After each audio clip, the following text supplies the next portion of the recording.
Let's start off with let's officially go live, and let's start off with Keon Johnson. Again, really quickly, before we get into that, again, subscribe to the channel, like the video, comment, tell me where I'm right and wrong about these potential bust candidates that I personally see, and let's go from there. So, Keon Johnson. So I've heard some positive things about Keon Johnson. I've seen some people kind of say that they believe he could turn into something in the NBA. He's got good size for a shooting guard, 6'5". The one thing I really worry about him is that he plays the two. And one thing I personally would like from my two guard is a guy who can actually shoot the ball. Keon Johnson struggled from three this year. Now, again, he didn't take a whole lot. You do maybe see some potential shooting skill there. But the one area that he really was good in was being a good defender at Tennessee. Now, he passes at a good rate and gets assists at a high rate. His rebounding is pretty solid. He's, again, got good size at 6'5". But I just worry about the offensive side of the ball. If he's not going to be able to shoot, how much can you put him on the floor? That's kind of the big question mark I have with him. Now, he's young. I understand that. So he can definitely grow and develop a little bit more. But I do worry about Keon Johnson a little bit. He's a good athlete. But the scoring, I just worry about. Again, how much can you stay on the floor when you're an offensive liability? We always talk about defensive liabilities and how you can't play them. But offensively, it does apply as well. Let's move on here. This is James Bouknight. Bouknight was a guy that I actually initially really liked. And then as I kind of dug into some things, I kind of started not to like him as much. One thing I kind of like calculating is points per possession. He was a little low on that than you would kind of want for a guy that is potentially going in the top 6. Like, a lot of people have slated the Thunder as an option to take him at 6. I think that is way too high for James Bouknight. Look, he has good size, very similar to Keon Johnson. 6'5". The one thing that people like about him is that he can shoot the ball relatively well. But then I hear like, he's a bucket getter. But then I see his 3-point percentage from this last year. It's under 30%, not great. Took a lot. So is there some shot selection issue there? I think so. Can he develop a little bit more of a better a jumper in the NBA? I think that is possible. Effective field goal percentage wise, he's under 50%, just barely. Pretty much even at 50%, to be honest. But he's a guy who may not pass the ball. He definitely doesn't pass the ball and get assists as much as Keon Johnson does. Rebounding is pretty solid. His defense is meh, I feel like. And again, you talk about these dudes that have a lot of responsibility in college and that they're supposed to bring that to the NBA. Now, is there like a Lou Williams type of a kind of role for him as 6 man? Yeah, I do. But how efficient he is in the NBA, maybe a little bit of a lack of a defensive presence on that side of the ball, I think that might limit him.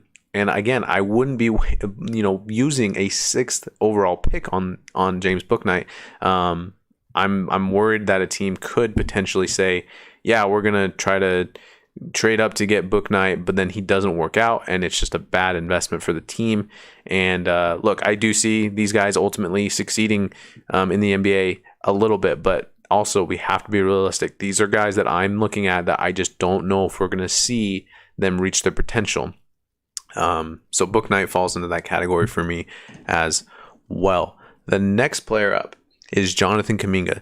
He was kind of there was a lot of consensus around kind of the mock draft world that Kuminga was going to be the guy at number 5. It was, the trio, Cade Cunningham, and then the trio of like Green, Mobley, Suggs. And we've kind of started to see it a little solidify and kind of take a form here to where those guys are still the 4.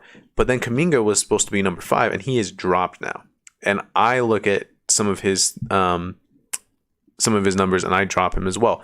He is one of the worst point per possession type of players in the draft. And he played at, supposedly a better level of competition in the G League than maybe you face in the NBA now or in college.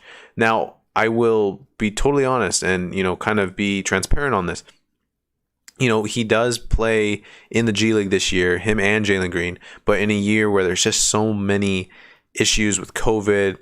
I believe the G League season was shortened, so him and Jalen Green didn't play a whole lot of games in the G League. So there's that.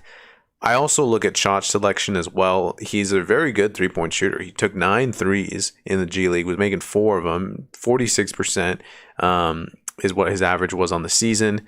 There is a little bit of a weird thing with his free throws where he was very bad. He wasn't really getting to the line as much as some other guys.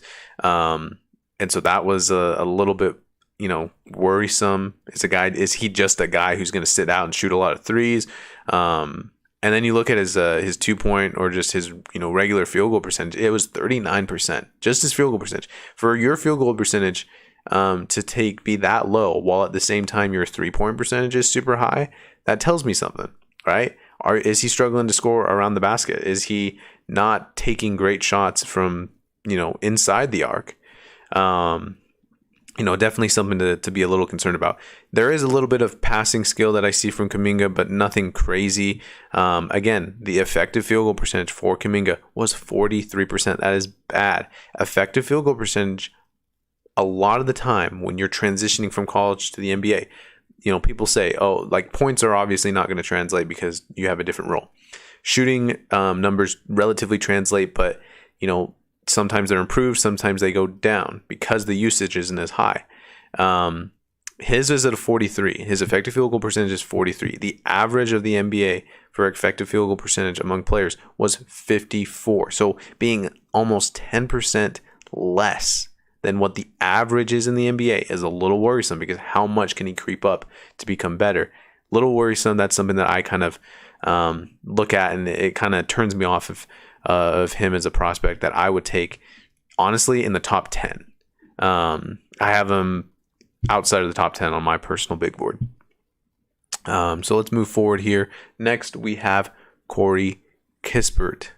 Corey Kispert is a dude that a lot of people remember watching him during the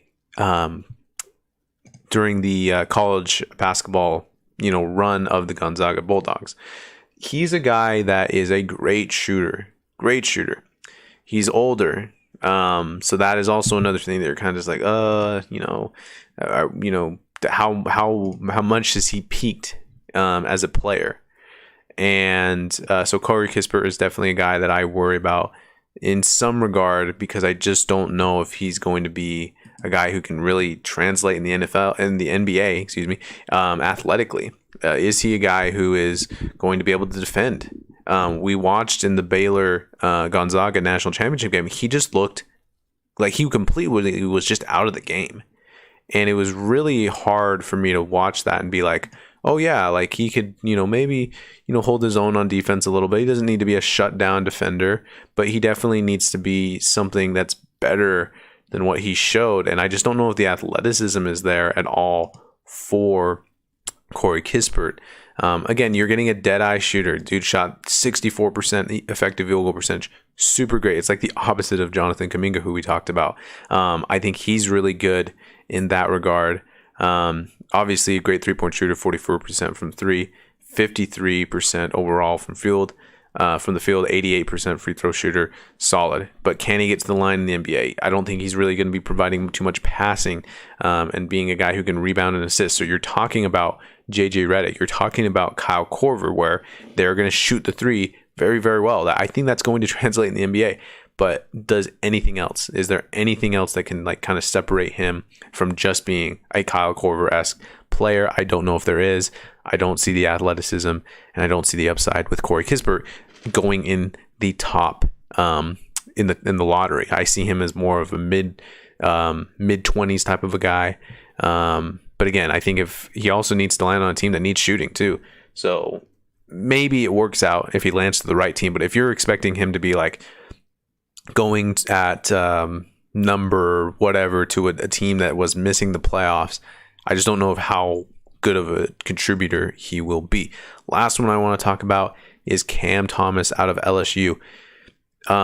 Look, he's a guy, he's another dude that maybe he comes off the bench and maybe he is a good scorer at the NBA. I just really worry about shot selection with him as well. Took 7 threes last year, but was only making them at a 33% rate. His points per possession numbers aren't great. Field goal percentage overall, 40%. Effective field goal percentage, 47%. So you worry there. Like inconsistent shooting, but that's what he's supposed to be, right? Like he's a shooting guard, young freshman, could develop, maybe gets a little bit better as far as his shot selection goes.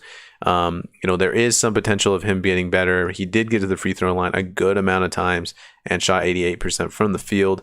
But what else does he provide? Not really a passer, not really a rebounder, not really a great defender. So I do see a little bit of teams saying like, well, there's a little bit of length for him. He has solid size as at the position. I just kind of am, a little off on Cameron Thomas. I don't see him being super productive in the NBA. Again, if the only thing you can do is kind of have high level basket, numbers and get to the free throw line, but you're a defensive liability, you're not making your teammates better at all. Like how much of a real upside are you, or do you have to provide a team?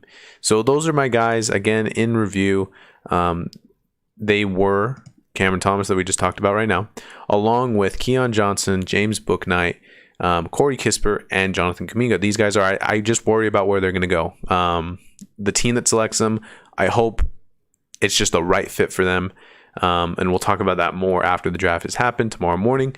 That will end this stream. I am now going to enter into another stream where I'm going to talk about second round steals, guys who are being mocked at about the second round, and we will see what happens there. Join us, join the community, growing the subscribers a little bit every day. Feel free to subscribe to the channel, comment, feel free to join us on the live stream, like the video, all those fun things. Helps me out a lot. And we'll come at you here with another video in just one moment.